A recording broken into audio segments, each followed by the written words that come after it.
beautiful day. Maya Hayom. Shabbat Shalom. Maya Hayom. Shabbat Shalom. Shabbat, Shabbat Shalom. Shabbat, Shabbat Shalom. Shabbat, Shabbat Shalom. Shabbat Shalom. Shabbat Shalom, Cantor.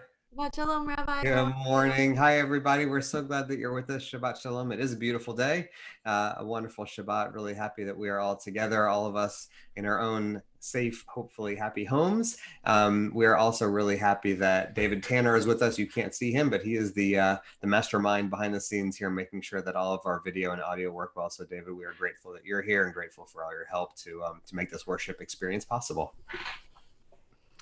We are going to begin with, we began with what a beautiful day it is, and it's a little cloudy out, but it's still nice to have the light coming in.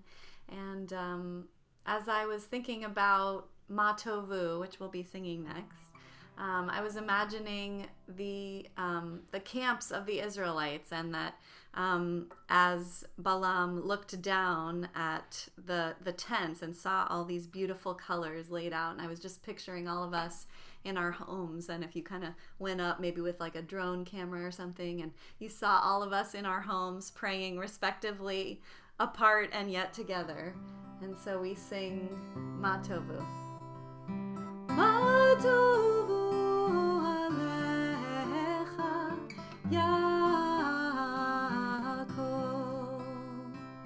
Mishkenotecha Yisrael Ma Tovu Ma Tovu Ma Tovu Ma Tovu Ma Tovu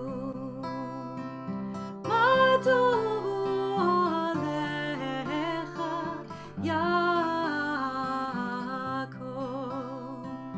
Mishkenotecha Yisrael Ma Tovu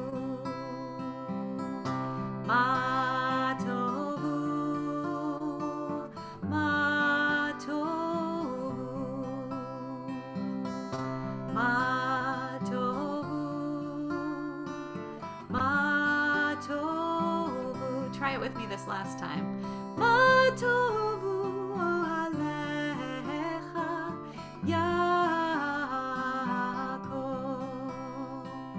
Mishkenotecha Yisrael Ma Tovu Ma Tovu Ma Tovu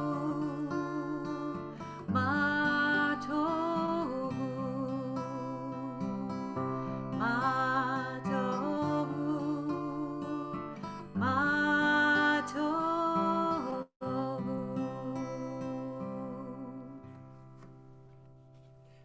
That is beautiful. What a great melody. Thanks for starting us off, Cantor. We're going to continue with the prayer with which we give thanks for the miraculous gift of our bodies. Baruch ata Adonai, Eloheinu melech haolam, asher yatzar et ha'adam b'chokhma uvara vo nekavim nekavim chalulim chalulim. Galui v'yadua lifnei chizei chvodecha she'im yipatech echad mehem, o yisatem echad mehem, I efshar litkayem vel'amod lefanecha. Baruch ata Adonai, rofei chol basar umafli la'asot. With that prayer, we acknowledge our gratitude for our bodies, and we now turn to Elohai Neshama, where we are grateful for our souls being restored on this Shabbat. I'm sharing a few new melodies this morning. I hope you'll enjoy them and go with me. I know sometimes we just want the familiar, and actually for me, this next setting of Elohai Neshama is very much the heart of the familiar. I heard Rabbi Cantor Sarodi sing it recently at a rabbi conference, and I was taken back to my time at HUC. So this is a setting by Cantor Eli Schleifer. Elohai nishama shenatata bi teorai ata virata ta yitzarta ata nifachta bi ve'ata mishamera bikirbi kol ziman she'anshema bikirbi modani lefanecha Adonai Eloi ve'Elohei avotai modani lefanecha Adonai Eloi ve'Elohei motai Ribona kol hamasim Adona kol haneshamot Baruch atah Adonai Asher beyado Nefesh kol chai Veruach Kol besar ish.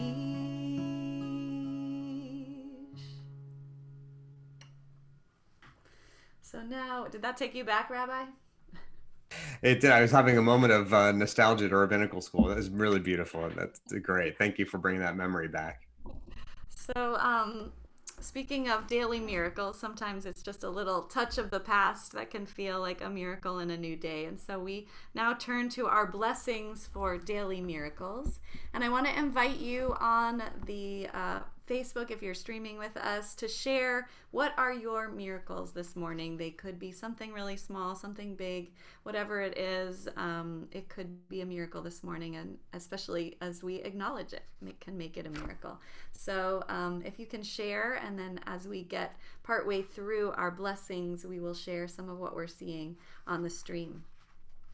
Baruch atah Adonai Eloheinu melech haolam, who has given the mind the ability to distinguish day from night.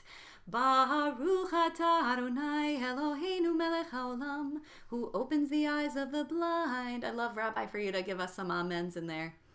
I was muted. Amen. Baruch atah Adonai Eloheinu melech haolam, who frees the captive. Amen. Baruch atah Adonai Eloheinu melech haolam, who lifts up the fallen. Amen. Baruch atah Adonai Eloheinu melech haolam, who stretches the earth over the waters. Amen. Baruch atah Adonai Eloheinu melech haolam, who strengthens our steps. Amen. Baruch atah Adonai Eloheinu melech haolam, who clothes the naked. Amen. Baruch atah Adonai Eloheinu melech haolam, who gives strength to the weary. Amen. Baruch atah Adonai Eloheinu melech haolam, who removes sleep from the eyes, slumber from the eyelids. Amen. I'm going to share my miracle today. Baruch atah Adonai Eloheinu melech haolam, for my son connecting with his friend in Colorado and seeing their new puppy. Amen. You have one, Rabbi? Baruch atah Adonai Eloheinu melech haolam, for the opportunity to learn. Amen. And I haven't seen anyone writing on the stream, but I encourage you all to be thinking about your miracles of every day, and that can be just an ongoing conversation. Baruch atah Adonai Eloheinu melech haolam, who made me in the image of God. Amen. Baruch atah Adonai Eloheinu melech haolam, who has made me free. Amen. Oh, we have one that we have to say for bringing Baruch atah Adonai Eloheinu melech haolam, for bringing Esther Townsend into the world on Wednesday. Amen. Big amen. the miracle of good health and waking up grateful each day. Thank you, Jamie. For my Amen. friends and family staying healthy from Cindy, thank you. Amen. Baruch atah Adonai Eloheinu melech haolam, who has made me a Jew. Amen. Baruch atah Adonai Eloheinu melech haolam, who girds Israel with strength. Amen. Baruch atah Adonai Eloheinu melech haolam, who crowns Israel with splendor. Amen. Continuing with the blessing before Jewish study, Baruch atah Adonai Eloheinu melech haolam, asher kidshanu b'mitzvotav v'tzivanu la'asok b'divrei Torah. It's the custom after you recite that short blessing, giving thanks for the religious obligation to learn, that we study a little bit of classical Jewish text. One of the customs that we do many weeks in our chapel minyan is to follow that blessing with a short reading from the Mishnah that elaborates a whole bunch of ethical commandments, a list of obligations that each of us have to take care of each other, to make sure that our communities are safe, compassionate, and loving places. So we're going to continue.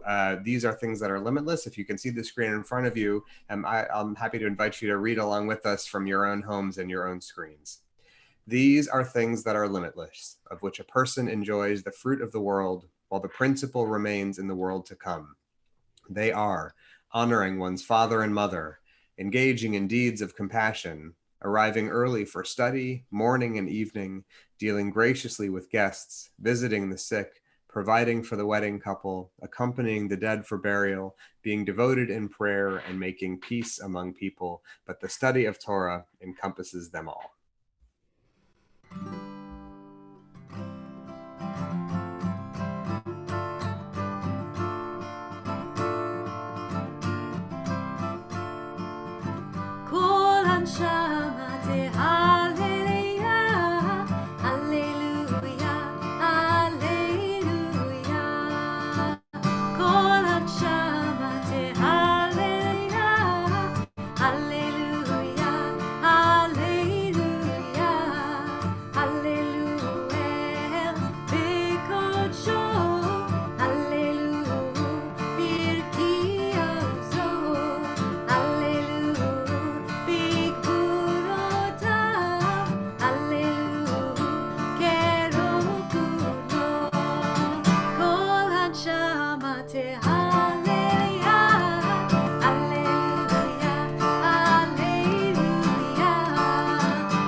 We continue with Chatzi Kaddish. If you're praying from your own prayer book at home, Chatzi Kaddish is on page 106.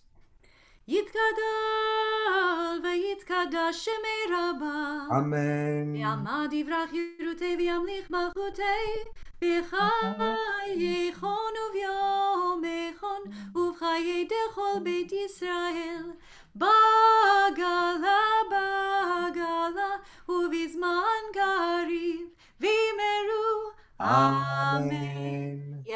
שמי רבה מברך, לעלם ולעלמי עלמיה, יתברך, יתברך וישתבח, ויתפאר ויתרומם ויתנשא, ויתהדר ויתעלה ויתעלה, שמי דקודשה בריחו לילה מן כל ברכתה ושירתה, דוש מחתה ונחמתה, תמירן בעלמה, בימרו אמן.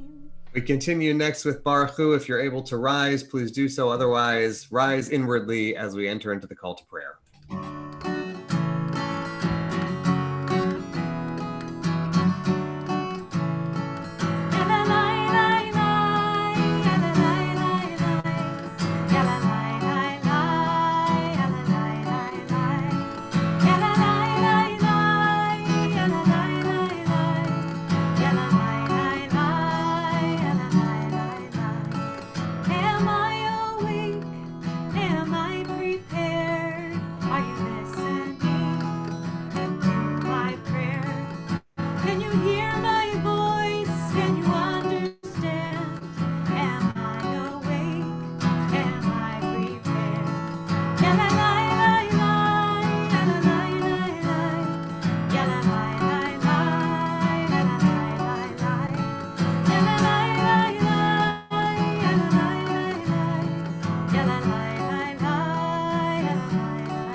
Baruch atah Adonai, Eloheinu melech haolam, yotzer or uvorei choshech, osei shalom uvorei et hakol, hameir la'aretz v'ladarim aleha barachamim, u'tuvo mechadesh b'chol yom tamid ma'aseh v'reishit, ma rabu ma'asecha Adonai, kulam b'chochma asita, mal'ah ha'aretz kinyanecha.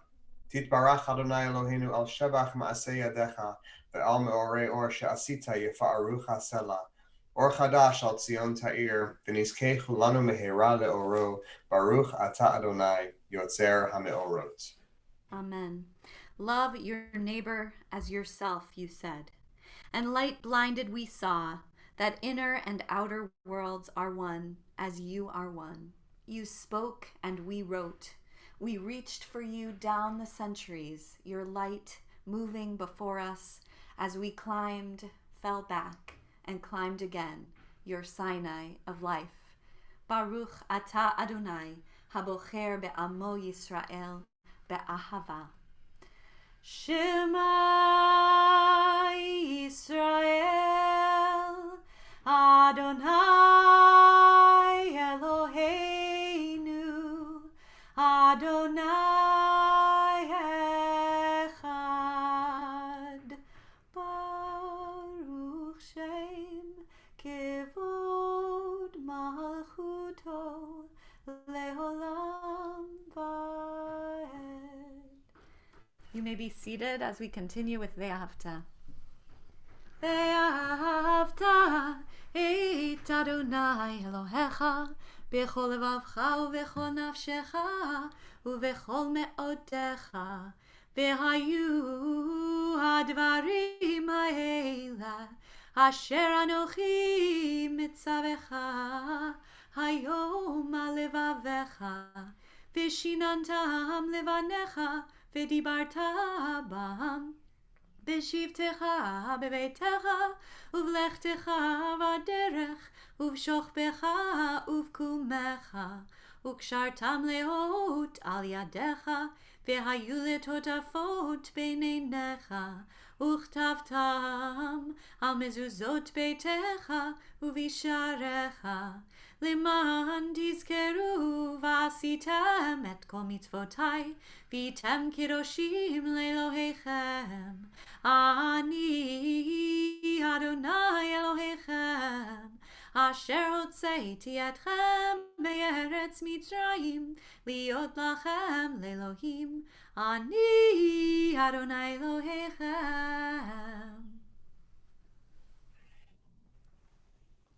As we get ready now to sing Mi Chamocha, which, as we've talked about before, it takes its text from the song at the sea that the Israelites sang as they made their way out of slavery toward freedom. But in this period of time, this period on the Jewish calendar between Passover and Shavuot, as we've also talked with you about, this is the period of time called the Omer, during which we take note of and take number of the days between Passover and Shavuot. So when we sing Mi Chamocha, when we think about the moment of our liberation during this particular time of the Jewish year, our freedom and our redemption takes on a new meaning. We might not otherwise think about whether liberty has a purpose, whether freedom has a meaning. But during this time of the year, we become especially aware that one of the purposes of freedom is to lead us toward revelation, to lead us to the point where we can learn what God expects of us and how we can use those expectations to build a society that is compassionate and thoughtful and generous. That's the meaning of our freedom, so that we can look after others and use our freedom to ensure the liberty of others.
As we move toward our Amidah, if you're praying from your own physical prayer book, the Amidah starts on page 124, continuing on the even numbered pages for a while.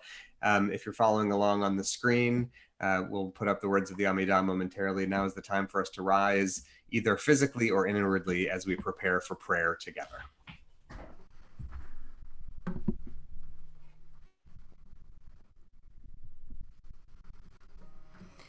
Adonai, sifatai tiftachu fi agi tehilatecha. Adonai, open up my lips that my mouth may declare your praise. Baruch atah Adonai, Eloheinu v'Elohei avotenu v'imotenu, Elohei Avraham, Elohei Yitzchak, v'Elohei Yaakov, Elohei Sarah, Elohei Rivka, Elohei Rachel, v'Elohei Leah, האל הגדול, הגיבור והנורא, אל עליון הגומל חסדים טובים, וקונה הכל, וזוכר חסדי אבות ואימהות, ומביא גאולה לבני בניהם, למען שמו באהבה. מלך עוזר ומושיע ומגן, ברוך אתה אדוני, מגן אברהם ועזרת שרה. אתה גיבור לעולם אדוני, מחיי הכל אתה רב להושיע, מוריד הטל, מכלכל חיים בחסד, מחיי הכל ברחמים רבים, סומך נופלים ורופא חולים, ומתיר אסורים, ומקיים אמונתו לשני עפר. מי כמוך בעל גבורות, ומי דומה לך, מלך ממית ומחיה, ומצמיח ישועה, ונאמן אתה להחיות הכל. ברוך אתה אדוני, מחיי הכל. נקדש את שמך בעולם, כשם שמקדישים אותו בשמי מרום, ככתוב על יד נביאך, וקרא זה אל זה ואמר. We rise on our toes. קדוש, קדוש, קדוש, אדוני צבאות, אלוה כל הארץ, כבודו. אדיר, אדירנו אדוני, אדוננו מאדיר שמך בכל הארץ. ברוך כבוד אדוני ממקומו. אחד הוא אלוהינו, הוא אבינו ומלכנו, הוא מושיענו והוא ישמיענו, ברחמיו לעיני כל חי. אני אדוני אלוהיכם, ימלוך אדוני לעולם, אלוהי ציון לדור ודור. הללויה, לדור ודור, לדור ודור, לדור ודור, לדור ודור נגיד תודה לך.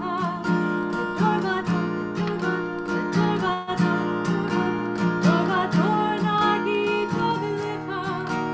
ולנצח נצחים, ולנצח נצחים, קדושתך נקדיש. בשבחך אלוהינו, מפינו לא ימוש, לעולם לעולם ועד.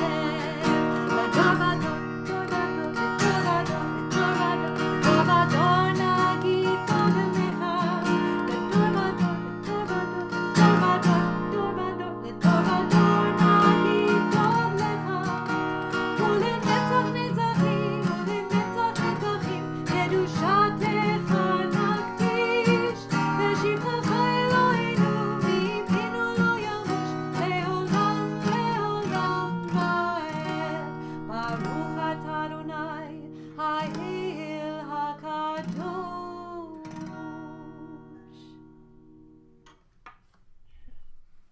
On this holy Shabbat, may we draw nearer to life, to peace, and to joy. May we find true rest, holiness in our deeds, worth in our study of Torah. Let us feed on the love of goodness. Let us drink from the love of goodness, restrain our thirst for excess, and cleanse our hearts to serve life well. On this holy Shabbat, may we draw near in life, in peace, and in joy. Baruch atah Adonai, she'ocha levadcha b'yirah na'avod. We'll continue with our prayer for peace on page 140.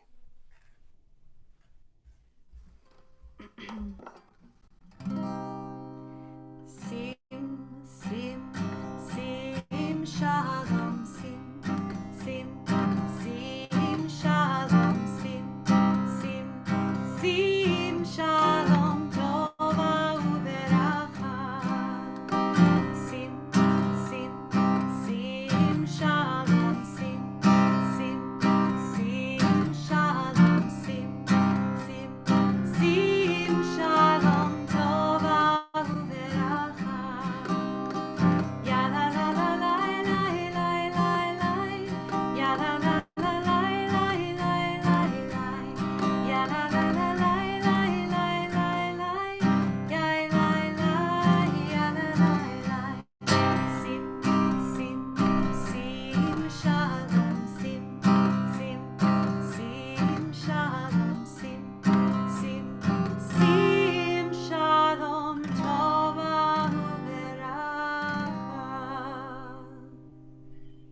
We're going to continue now with a moment for us to take to ourselves for our own individual prayers in silence.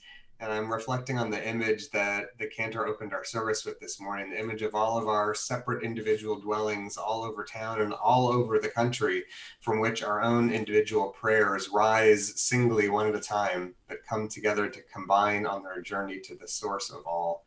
We continue individually, but know that our prayers are combined as we pray in silence.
May the words of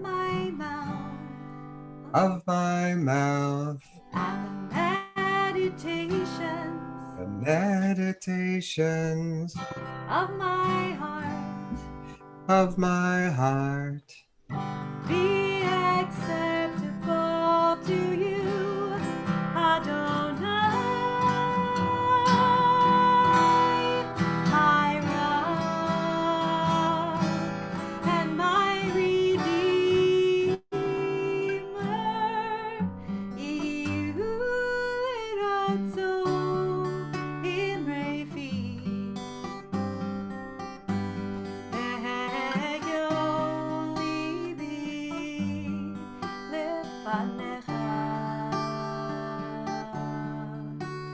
Adonai tzuri vegoli, Adonai tzuri vegoli.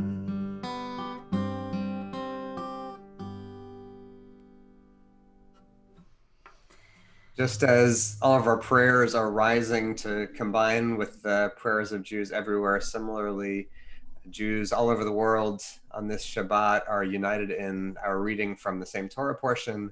This week we are in Shabbat Shmini. We're reading from the Torah portion called Shmini, which comes from the book of Leviticus. This morning, Cantor is going to be reading for us from Leviticus 10, verses 4 through 7. Vayikra Moshe el Mishael ve'el Elzafan bnei Uziel dod Aharon vayomer aleihem kirvu se'u et acheichem et pnei hakodesh el michutz lamachaneh ויקרבו, ויישאום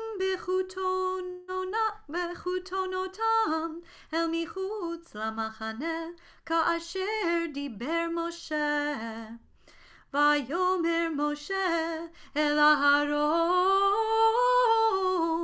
ולאלעזר ולאיתמר בניו, ראשיכם אל תפרעו ובגדיכם לא תפרומו ולא תמותו, ועל כל העדה יקצוף.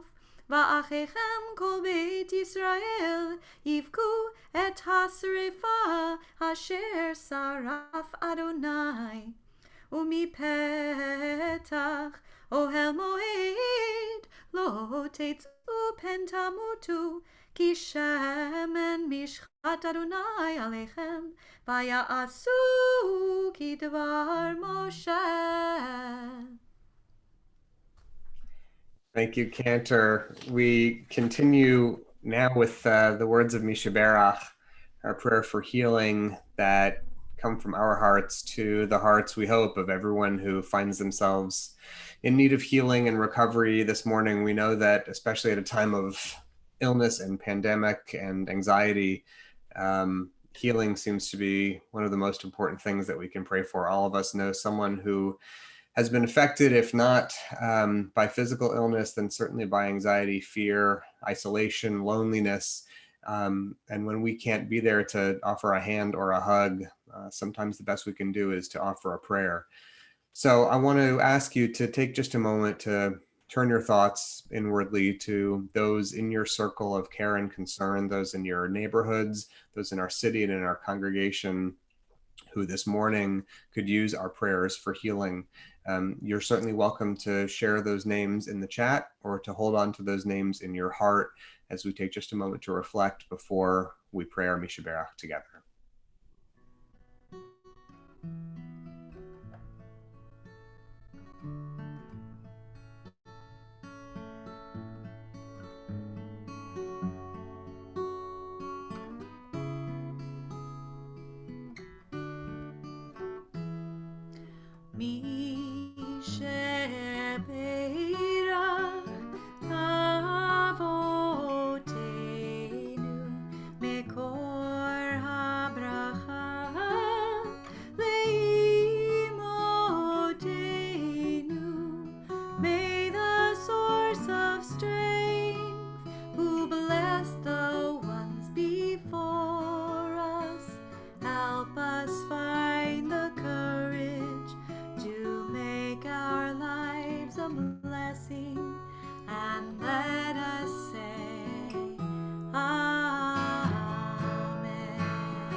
Just a few brief announcements from our community before we do a little bit of learning together about this week's Torah portion.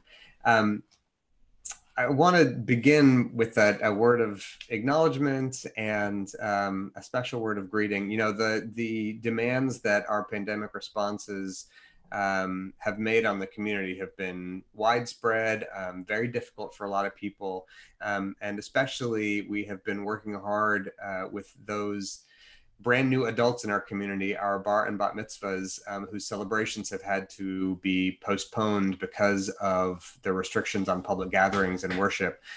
So already we've had 3 students who have made it to the point where they would have been celebrating their bar mitzvah or bat mitzvah in our community and weren't able to do so in a communal way. So I just want to take a second to recognize and acknowledge Braden Friedman, Cameron Kleiman, and Amelia Perry, all 3 of whom who have reached this milestone but not have had a chance to celebrate in our community. We're so proud of the work that all of you have done. I understand that some of you may be watching this morning, so I want to say hello, wish you a special Shabbat Shalom, and offer my greetings and love to you and your family, and congratulations on all the hard work you've done. And we just cannot wait until the day that we can celebrate with you officially and in public.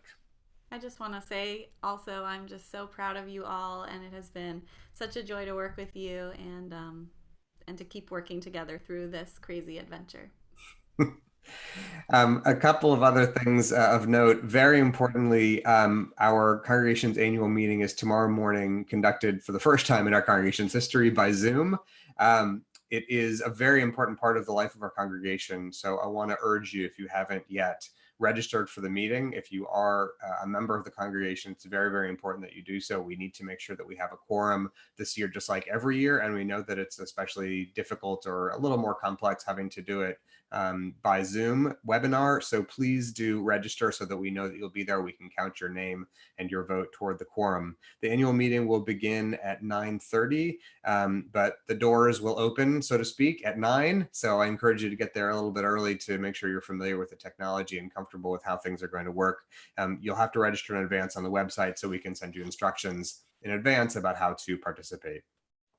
I want to encourage you to save the date and make plans to join us for what we're calling a Launch and Learn. Very cute celebration of the publication of the book that I worked on. The title of the book is Inscribed Encounters with the Ten Commandments. The date of our Launch and Learn is Tuesday, May the 5th. Launching at 7 p.m. on Facebook and via the Proler Chapel streaming page. I'd love to have you with us. I'm really proud of the book. I can't wait to share a little bit of the book with you and to introduce you to a couple of the authors who worked on submissions for the book. I really can't wait to celebrate with you virtually, even though I can't see you in person. Please do join us on the 5th at 7 p.m. Lastly, as a reminder to stay up to date on all of our messaging, to find out how to access our program and worship offerings, to find out how we're continuing to work with families on life cycle events and so on, our coronavirus response page remains up on our website, emmanuelhouston.org. Please go there first to find all of the most up-to-date information about what we're working on and how you can join us in new and exciting ways in the world of the coronavirus. So this morning, friends, we're going to do a little bit of study together about the verses that the Cantor chanted for us this morning. And so I'm going to try my hand at a little bit of screen sharing. We'll see if this works. So we can take a look at that. So we can look at the text together. So what we're going to be talking about are these verses from Leviticus 10 that the Cantor offered for us this morning. This is the translation of the verses that she read this morning. I think it's worth taking just a second to read them so you can understand what we'll be talking about. The context of these verses, to help illuminate what's going on, is that these verses appear in the text right after the deaths of Aaron's two sons, Nadav and Avihu. Aaron's two sons, obviously part of the priestly lineage of the Israelites in the wilderness. So they were priests in training, learning how to serve God through the sacrificial system in the tabernacle.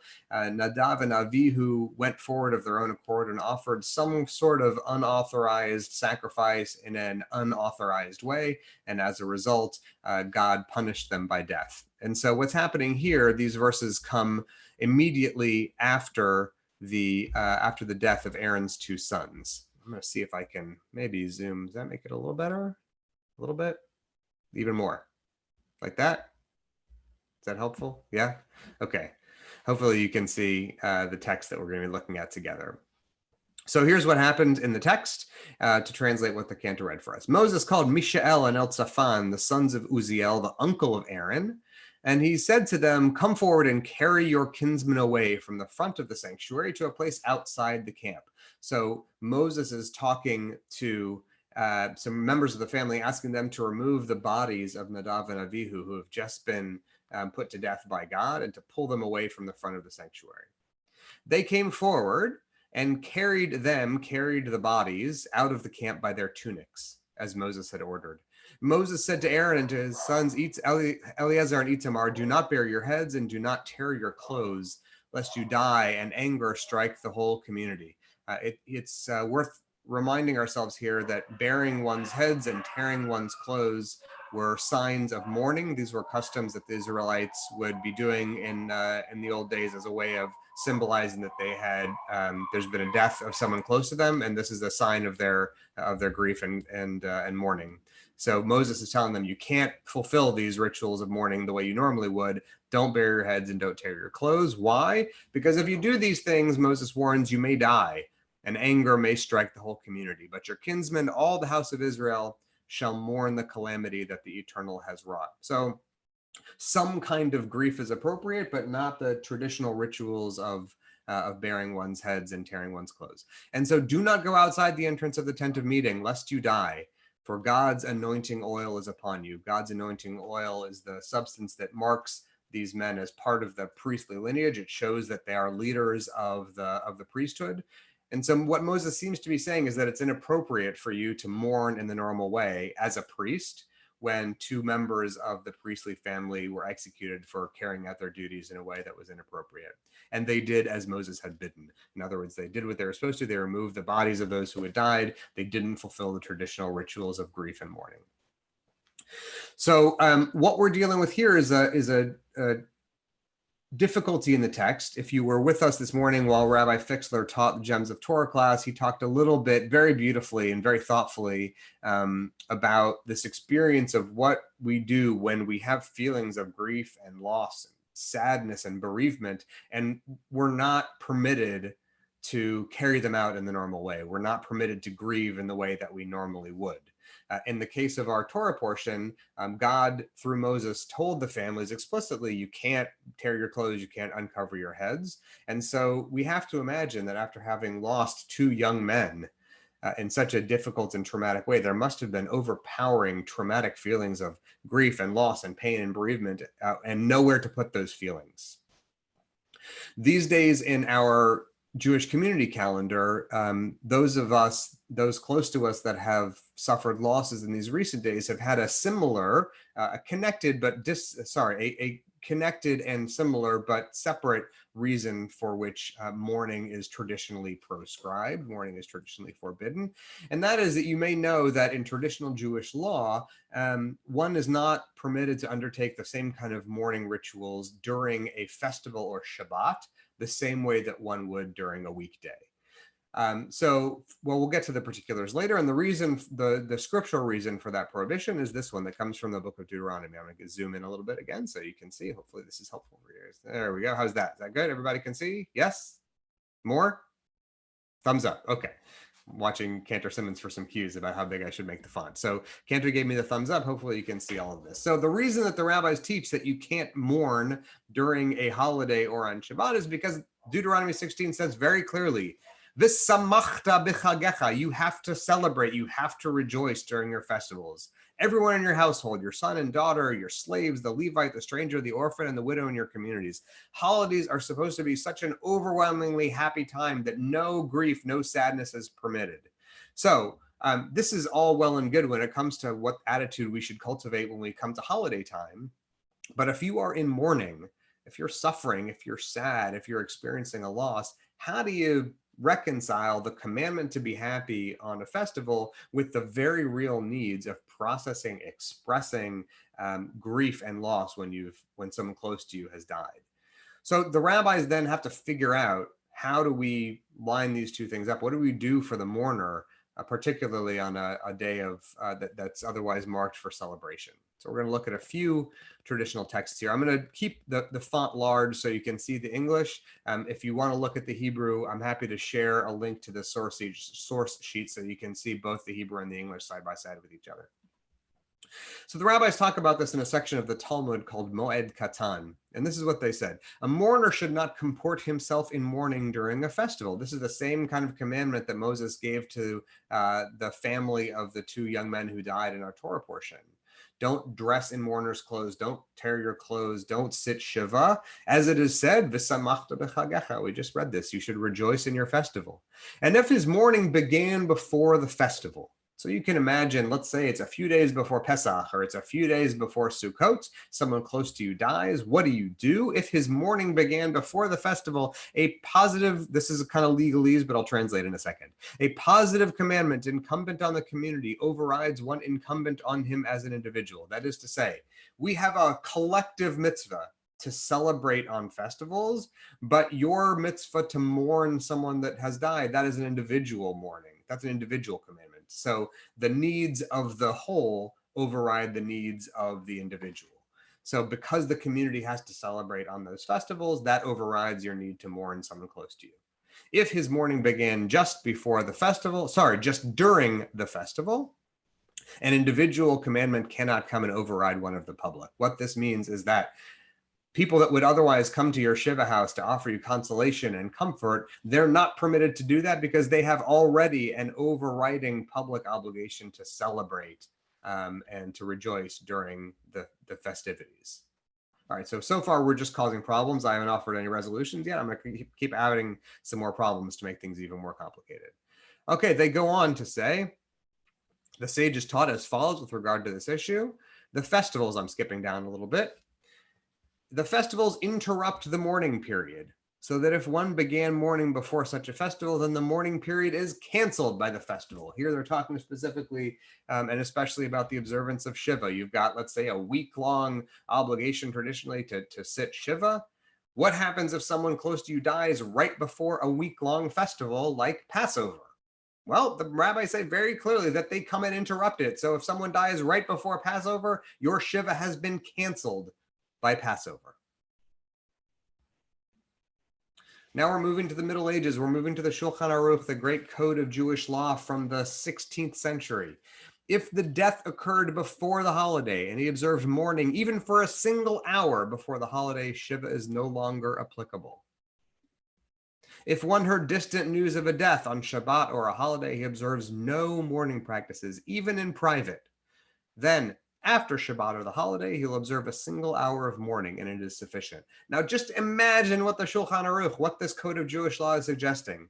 If you hear that a relative of yours has died, you learn about this news on the holiday. Let's say, again, we're talking hypothetically about Passover. Someone has died and you learn about it over Passover. You can't do anything to ritually observe this death and your mourning during Passover. Instead, you have to wait till after Pesach is over, and then you get 1 hour to grieve. That's it. 1 hour to observe what you'd normally spend a week doing. And he says it is sufficient. All right, we've got lots of problems. Now let's see if we can figure out how to resolve some of these problems. How can we find a place for our grief? How can we find a place to put our mourning in a new box, in a new space, given that we also want to continue upholding our obligation to celebrate on the festivals? All right, so the Shulchan Aruch that just created, this is again our 15th, 16th century legal code that just set up a problem for us, now produces a solution for us to figure out how we can resolve this problem.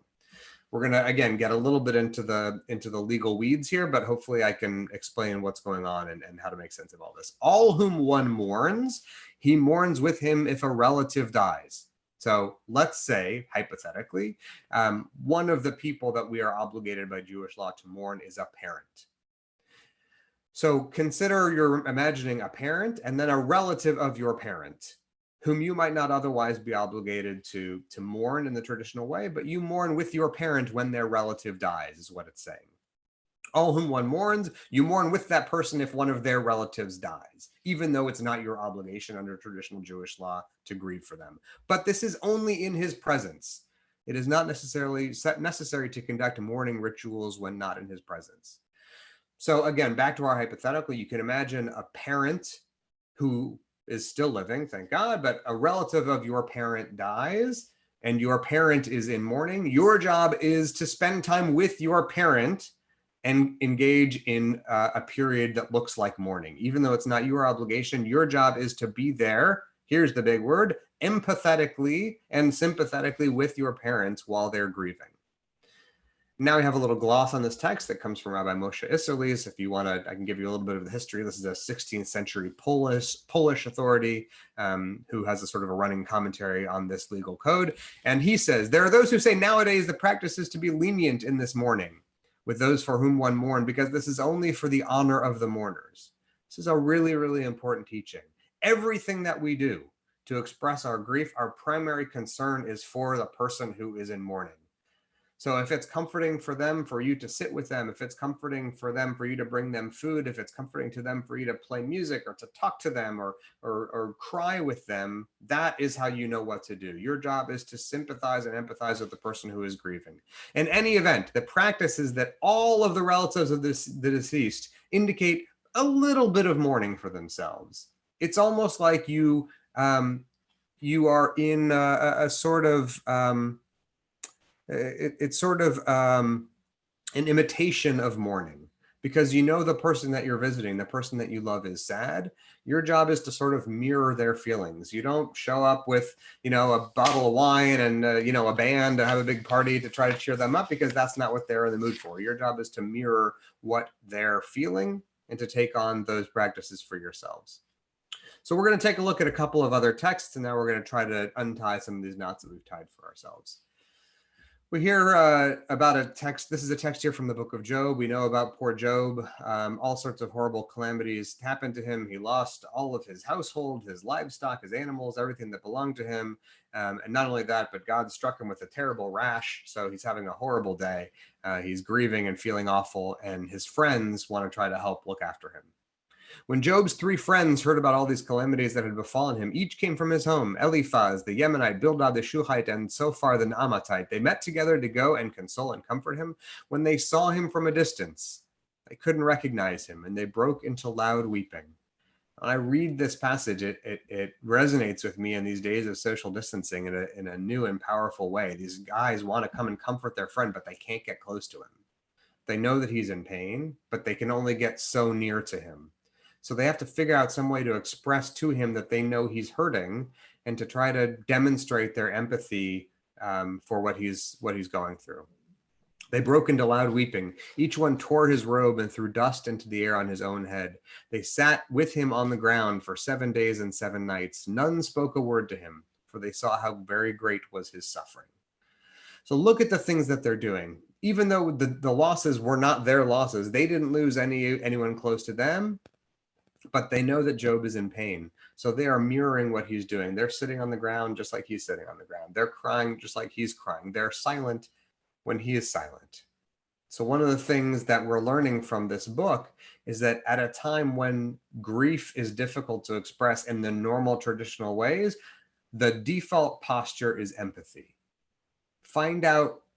Take your cues from the person who's mourning and try to demonstrate that same behavior in yourself. If you can see that someone needs to be left alone, your job is to leave them alone. If you can see that crying is helpful, be there with them and cry with them when they're crying. So the last thing that we're going to close with when we're trying to figure out what it is that we can do when normal kinds of grief are prohibited. In these texts that I've brought, these are all about ways in which festivals and Shabbats prevent us from grieving in the way that we normally would. But our Jewish communities all over the world at this time in history know that grief is prohibited in all of the normal ways for a new reason. We can't physically get together. We can't have Shiva minions the way that we would. We can't have funerals the way that we would. We can't hug people who are in mourning the way that we normally would. We have to find a way to put our grief in a new space that it didn't exist before, because normal mourning is prohibited, impossible, difficult, postponed. And so we have to find a new way. So what I want to close with are the traditional words of mourning that are offered to someone who has had a loss in Jewish life. So I'm going to have to zoom back out again. I apologize if it's too small for you to see. The traditional words of comfort in Jewish life when you hear that someone has had a loss is you say to them in Hebrew, Hamakom yinechem betoch shar avlei Tzion v'Yerushalayim. May Hamakom, I'll come back and translate that in 1 second. May God comfort you among those who mourn in Zion and Jerusalem. You're expressing your hope that they'll find consolation. But what's especially interesting is that in these words of comfort, we don't call God by any of the normal names that we usually use to address God. In the traditional words of comfort, we call God Hamakom. Hamakom in Hebrew means the place, the space. So we hope that the holy place, the holiest of holy places, that is God's self, can bring comfort to you along with everyone else who's suffering. I feel like these words of comfort speak to me and resonate with me in a new and unique way during these days when traditional, usual, normal ways that we're accustomed to grieving are impossible. We're hoping that the mourner will find for herself or himself a place. We hope that people who are sad and grieving will find a space where they will be at home, a place where they'll feel comforted and familiar and sheltered. All of us need that, I think, but in a place where we don't normally have the same containers in which to put our grief and sadness, our prayer, our hope for those that are mourning is that they'll find a space, that they'll find a place to put their feelings, to put their hurt, to put their loss and their grief when things are so very difficult and so unusual. There are times when real circumstances dictate that we can't grieve the way that we normally would, whether it's because times are prescribed to be joyful, or whether it's because gatherings and communal worship are impossible because of health reasons. In either case, our hope is the same, that the grief will find a place to rest, and that the person, the mourner, will himself find a makom, find a space where they can express the grief that really needs to make its way out. Grieving is an important, critical, very, very normal human experience. And even these most extreme circumstances that we find ourselves in are not a reason for us to believe that grief is no longer important and shouldn't be expressed. We have to find a way to express it. Our job is to demonstrate empathy and sympathy with those who grieve and do what we can to help them construct a space in which to put those feelings of loss and grief. So I want to wish all of you comfort and peace in the days ahead, many days of health and happiness ahead.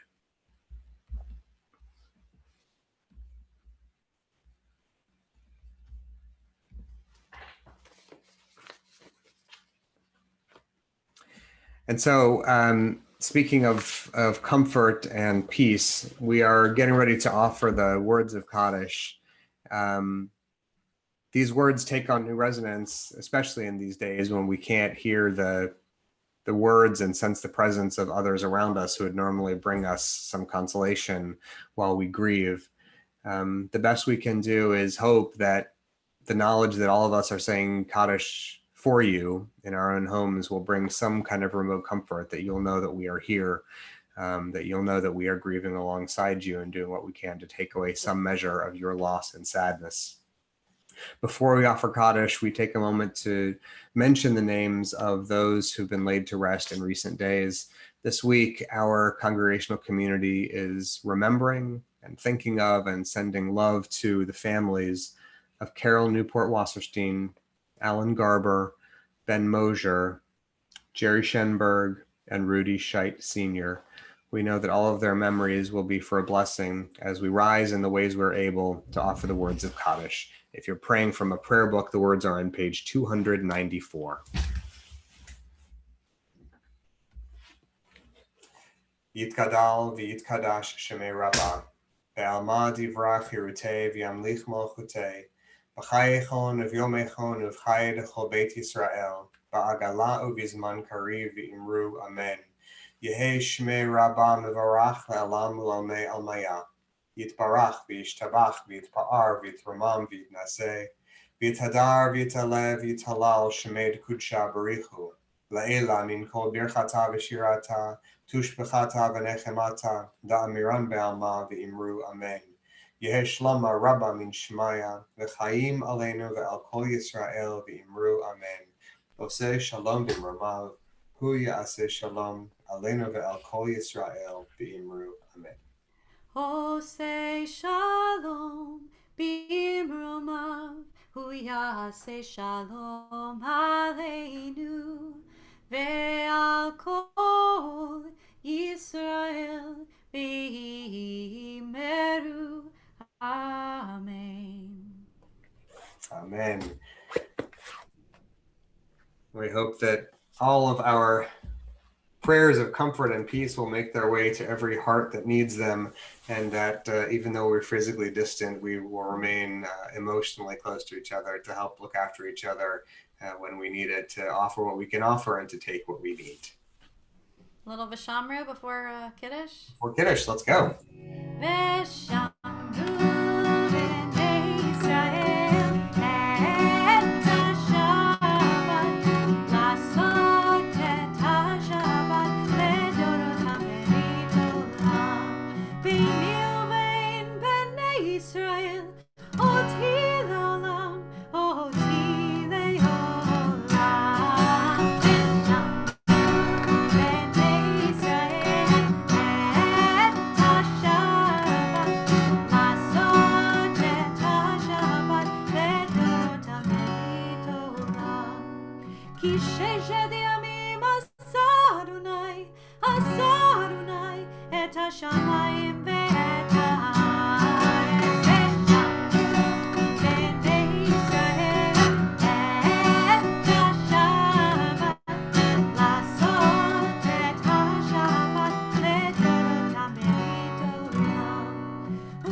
your Kiddush cup, I Rabbi? do. I do. Give me a second. Here we go.